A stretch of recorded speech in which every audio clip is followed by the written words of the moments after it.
Well, hello and welcome to our conversation that we're going to have with some of our partners with King's Ransom. I'm Dr. April Brown and I am on the board for King's Ransom. I'm the treasurer, and I make sure that all of the details of all of our funds are exactly where it's going.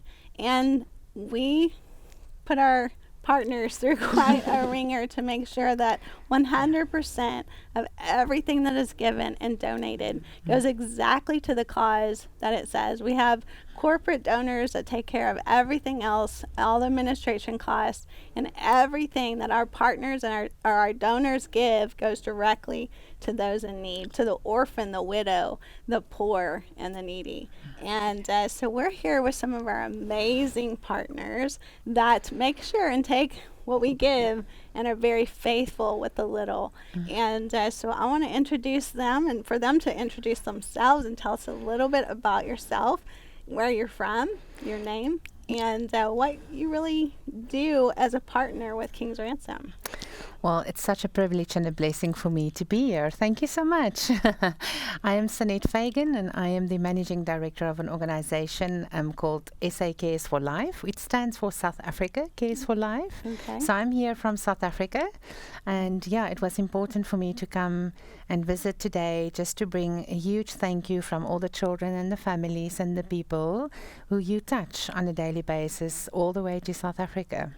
So it's so nice to be here. So I'm literally the one that, I'm your hands and feet in the streets of South Africa. I go into every little dust road, into every little shack, into every little house, every little bush.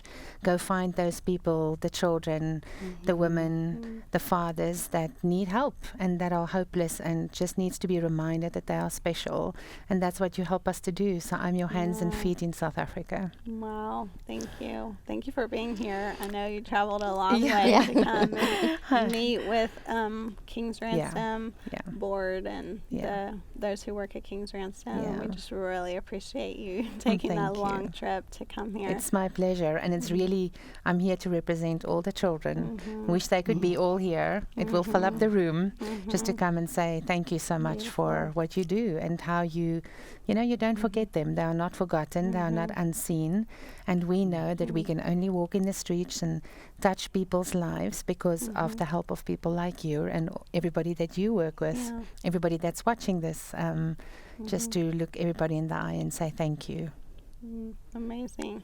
We also have, I would love for you to introduce yourself. Yes, so my name is Rose Politis, and I do not live in South Africa, as you can tell by my accent. I hail from Salt Lake City, Utah. And I will just have to say that 24 years ago, I had the opportunity to go to South Africa and see firsthand the dire needs of the women and the children and the abandoned babies. And I came back to the States with stories to tell and pictures to show. And it was just in my heart to do something for them. So very, very blessed. We started the organization of USA Cares for Life, and we support 100% of what we do supports SA Cares for Life. Beautiful. So partners together. Yep. Yeah. That help to be the hands and feet, like you said, in South Africa. And worlds apart, but one in heart. Exactly. Bringing so many different people that have the same heart together is amazing. And seeing that partnership, you kind of shared that you had something that you had seen that really made a difference, that really kind of pulled you in to get involved in this in the first place. Can you tell me a little bit more in terms about of the abandoned babies? Yes. Yes, absolutely. So the founder of SA Cares for Life, her name is Ricky Vandenberg, and at one time she was a social worker and was needing to counsel women that were faced with an unplanned pregnancy. And she had cried out to the Lord and said, if you can show me a way to save these babies, instead of having to terminate them, I'm open for business. And a few days later, she received a knock on the door, and it was two policemen with an abandoned baby that they had found in an outhouse in a field with the umbilical cord still attached to the baby. and they just handed her the baby and said, "We understand that you're a social worker, and we don't know what to do with this baby." And so she started what is called Abba House. And these babies are given the proper care and medication. And back in the day, they were able to be adopted to beautiful, beautiful families throughout Europe and throughout South Africa and in Canada. Wow, that's beautiful. And then that spurred a lot of your heart to know that they could be helped and how to support. So beautiful. And a beautiful partnership that we can all have. I want you to kind of share with us about really kind of how you got involved in this. It's a very interesting story, that not the normal like missionary feeling called in your background, and then felt so led, and how God led you to that. It's an amazing story. Yeah, I'm really not what they normally look like. So when Ricky, who was the founder of SAKS, wanted to hand over the leadership and the ownership of SAKS for Life, they were praying a lot about who that would be. And normally it would be maybe a pastor's wife or a social worker like Ricky was herself, but God had a different plan. So I was working in the hotel industry, in the corporate world, for 23 years.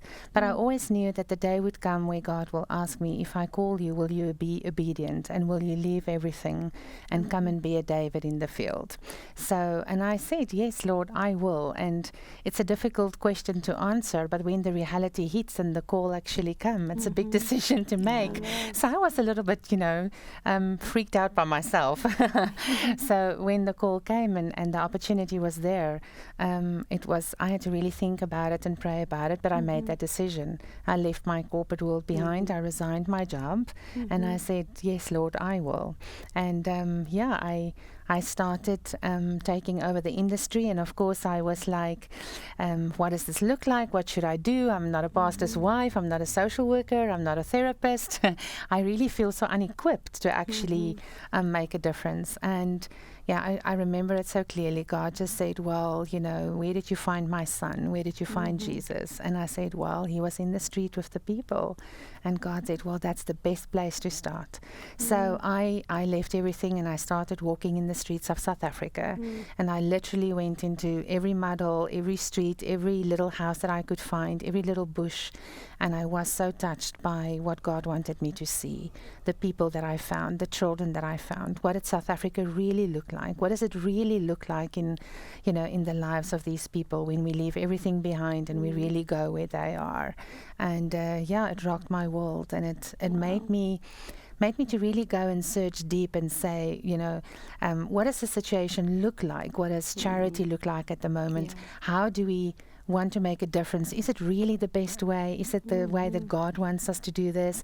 Or do we sometimes have to step out of a comfort zone and really try something new and be brave enough, or maybe a little bit crazy enough to say, let's explore something new. What does it look like? And it was amazing for me to get to know the people in the streets, get to know the people in the dust, and really sit down with them like Jesus did and say, who are you? What do you feel? What do you experience? What do you need? We sometimes think that we have all the answers for everyone, but we very seldom sit down and say, what do you think is the answer for you? What is it that you need? And then the information that came back was overwhelming and mind-blowing, and really challenged me to say, so what does this new look like that God wanted to do in the lives of people of South Africa? But I also think globally. I think it's not just a situation in our country, but I think everywhere we find people in poverty. We find people that have lost hope. We find people that have, just given up. They feel forgotten. They feel left behind. And how do we reach them? How do we really reach them? So that it can have a long-term change in their lives. So I was the person that came in with no knowledge, no experience, but God called me from a total different world, and then equipped me and showed me what He wanted me to see on street level. So good, so powerful, and led you to some changes, like what you were talking about. And I know you've had a relationship before with this organization. Yes. And tell me a little bit about how you two connected to even be here meeting with us? Well, so when I started supporting SA Cares for Life, and we met Sinette, who took over Ricky's position, I immediately fell in love with her. In fact, Wow. there was a connection, more of a mother-daughter. So she calls me mom, and I call her my daughter. And I was and adopted. so we've Yeah. just continued to support, and we've gone every year. In fact, I invite anybody that wants to go to South Africa. It's an absolutely amazing place, just to really come and see firsthand. So then so Sinette decided to come here, and she's been here for almost, it'll be 2 weeks. Yeah, in total. And we just wanted to come to King's Ransom Foundation just to really thank and honor you for all your support and for everyone else that's supporting. Wow, it's amazing. Thank you. And we were able to see some of the things that you have been doing and implementing, and that is new and different. That you have really looked at how to not just help people by handing out the food, but what you were talking about, going and ask them, what do they really need? How can we really help them even more? And so tell us a little bit about just maybe even one area that really what they had before and now what the changes they that you have implemented now. and now what they have now, because there's so many. Yeah.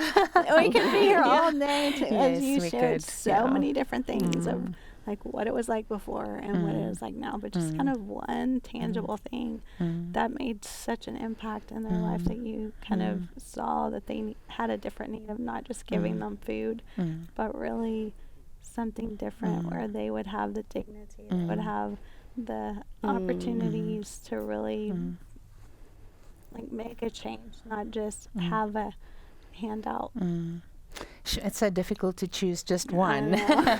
But I think the one that really touched my heart and had a repeat story of success was we work in, and I know it's a situation globally, but we work in a place that we call a squatter camp or slums.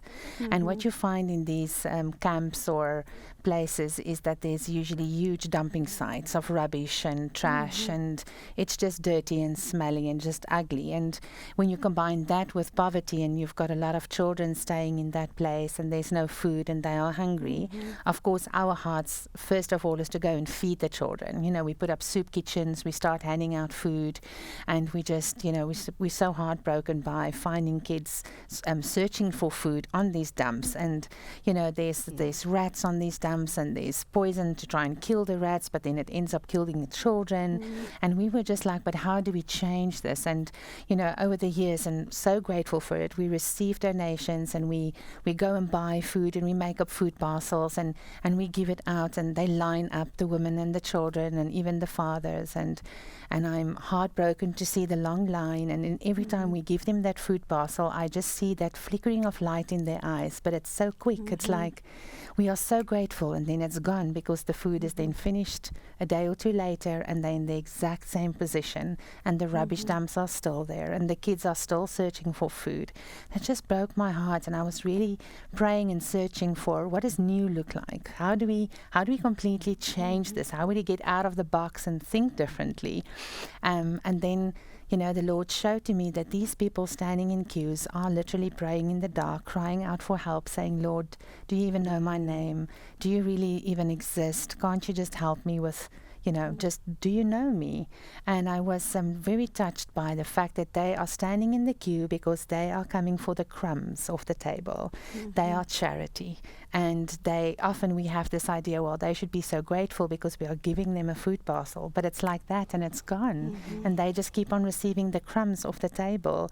And I felt like the Lord said to me, but they deserve to sit at the table of the King because he loves them. And they are also women and sons of the King. Of God, and how do we make them feel like that? So then the team and I really prayed about it, and we brainstormed, and we said, well, what if we take that same donation that was buying the food parcel, and instead of buying the food, we buy the seeds and we change the environment and invest in the environment to be able to grow the food that must go to them.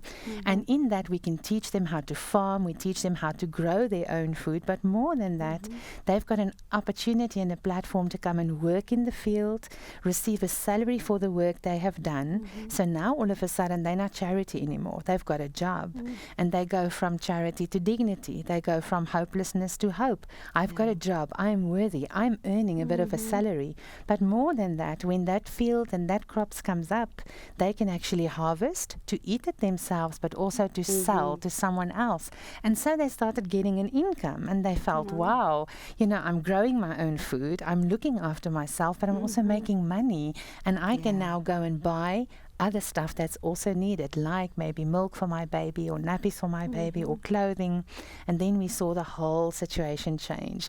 We saw the light go on in their eyes, and it stayed for longer.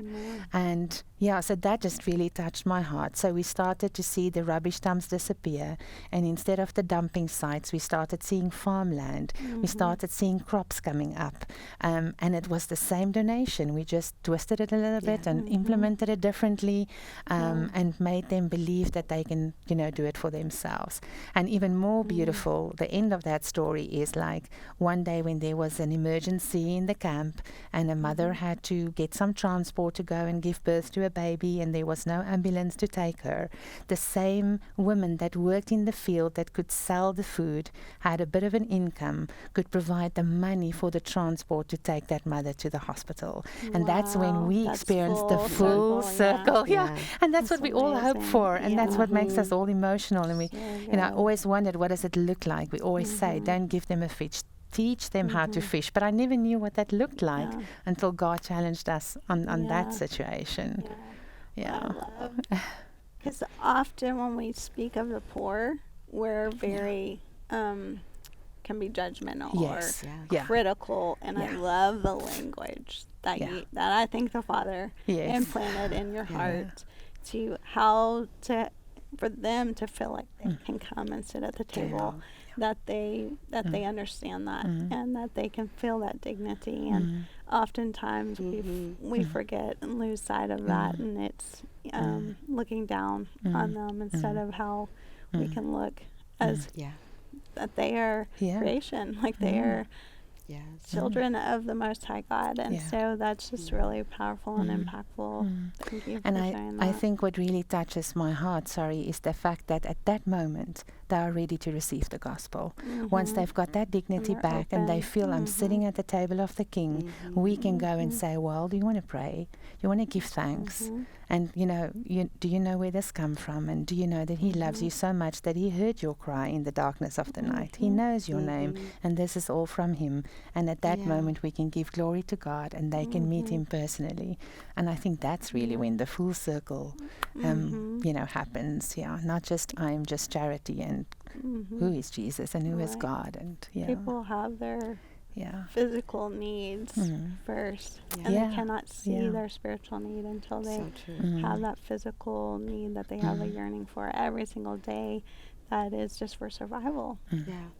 So good, so powerful to understand how we can not just give them something to eat or the bread, but really the bread of life as we give and teach them how to even make their own bread.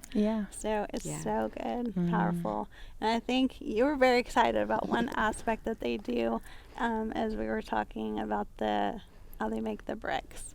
And I would love for you to share that story, because you're so passionate about it. About the bricks, and it's particularly, I love the story about how to bring in the fathers that have usually been abandoned and give them that dignity of even, I would love to hear that story. You can chime in too, but she was gotta chime in, she was she's so the one that lives excited there. about, like, tell about but the I was bricks. so excited about bricks. So on this plot of land, it's called Plot 91. It's in Cullinan, South Africa.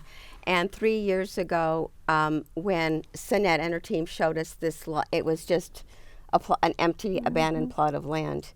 And then to go back 3 years later and to see what is on this property and all that they've done and how it's just helped the community to be so self-sustaining. Well, they were able to purchase a brick making machine.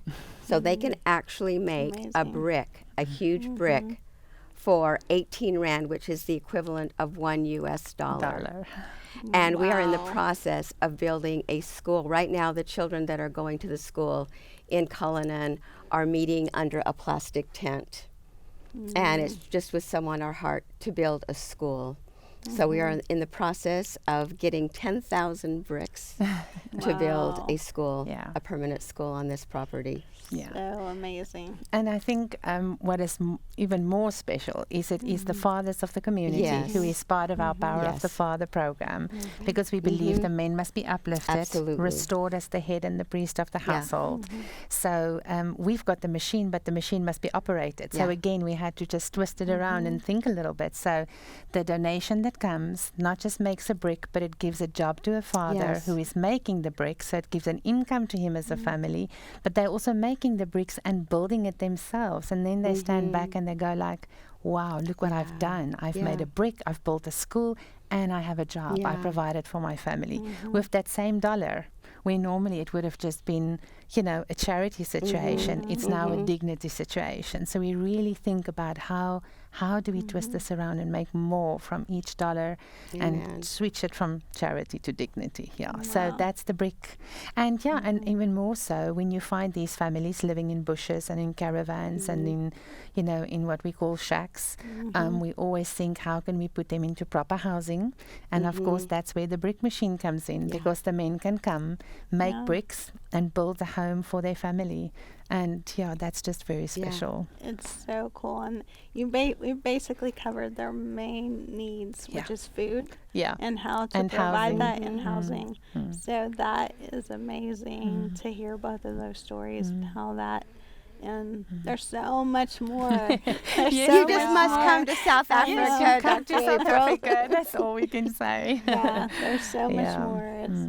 You told so many stories, but that covers so much for people to really be able to see and hear the stories of what difference that a small amount is making Yes. to give them not just food that will last a day, Yeah. or not even a day, one Right. meal, or maybe a day, Yeah. however long it Yeah. lasts. It's, like you said, the flicker of that hope is gone, and then they're back to that initial need instead of really where's the next meal coming from, and the next meal. And so it's really just amazing how you've taken all of this has been given to you, knowing that you were helping, but how can we help deeper and more and do more to really transform these people's lives? And it's just amazing what just seeking to know Yeah. what the Father Yeah. wants. Yeah. It And, really is His wisdom that comes down and gives us that Mm-hmm. guidance. And if we can just be sensitive to the whispering of the Holy Spirit, He can tell us just a little bit to the left, and then it looks Yeah. completely different, and God can do something completely new that we could never have imagined. Yeah. And we started with the story of an abandoned baby, and SA Cares for Life has been going for 30 years, and that's really it's been our mission, and our dream is to save the children, and all of this is about the children, because in the end, the mom who would have been in poverty before and would have said, I cannot take care of this child. The only hope I have is to abandon it, Yeah. or maybe even, abort it. Now Yeah. it's got a different hope, a different light, because I can keep my baby. I can have a future. I can look after my children. I don't have to abandon my children. Yeah. So it's So really good. going, deep down to the root of where we started, but just completely different. And but So with your help, of course, Mhm. I cannot do it without the help of what we get. Yeah. So those who donate to Yeah. King's Ransom, and you. every dollar, this is part of what Amen. that can go to. You can designate very specifically to go to South Africa. We have multiple things at King's Ransom that goes to all over the world, and but 100% of what you give Yes. goes to what we were S talking A about, Yes, those two for yes. things, Yeah. and they Exactly, yeah. Yes. and they Yeah. can trust and know that, because that's a big deal these days, of just knowing where their money that they work so hard for is going. And also here at King's Ransom, we're very much about praying for our partners, our donors, and our partners, because we know what it is like out on the field. That it is, like you said, Yeah. every day it's daunting and it's overwhelming, being the hands and feet that are going to serve, and seeing this and seeing the overwhelming need. And so we continue to pray for Thank you you. as our Thank you. partners. We really and do so need much. that. Yeah. yeah, and we love to see faces so that Yeah. we can know how to pray for you. It changes our prayer to know how to pray for those who are really doing the work in the hands and the feet. So we thank you for what you do, Thank and your heart to serve and to come and share with us, so that we can know and understand better about what our partners are doing and the great work that they're doing. So we so appreciate your heart. Oh, such an honor, such a Yeah. blessing. Thank you, April. And thank So you for giving us the opportunity, because Yeah. the one promise that I do make to all the children and all the families in our projects in South Africa is that I will be a voice, and I will, wherever I go, be in places where they cannot be. And it's a place like this today, sitting here, and just to be their voice and to say, don't forget about us. We are not forgotten. We are not left behind. God loves us, and we are real, and we are there. And I just also want to invite, if anybody wants to come or come and please make sure come. what we're doing Yes. with the money, you are so welcome. Open Yeah. invitation to South Africa. I know it's a long flight, but it's worth it. I think Ma Rosie can definitely vouch for that. She's been so many times. Yeah. Well, Yeah. thank you for that. And thank you for, again, what you do. I'm representing them very well. Thank you. And a Means a beautiful lot to me. heart and testimony of just trying to do the best that you can with what you are giving, and being faithful with the little. So we appreciate it. And thank you all for joining us and getting to know some of our partners. We Yes. love Thank you, having our thank you, partners. thank you We've had so more and much. more, Thank you. and we love this opportunity to really get to know our partners. So thank you, and we will keep doing and giving and serving those who are in need at King's Ransom. Thanks. Thank you so Amen. much.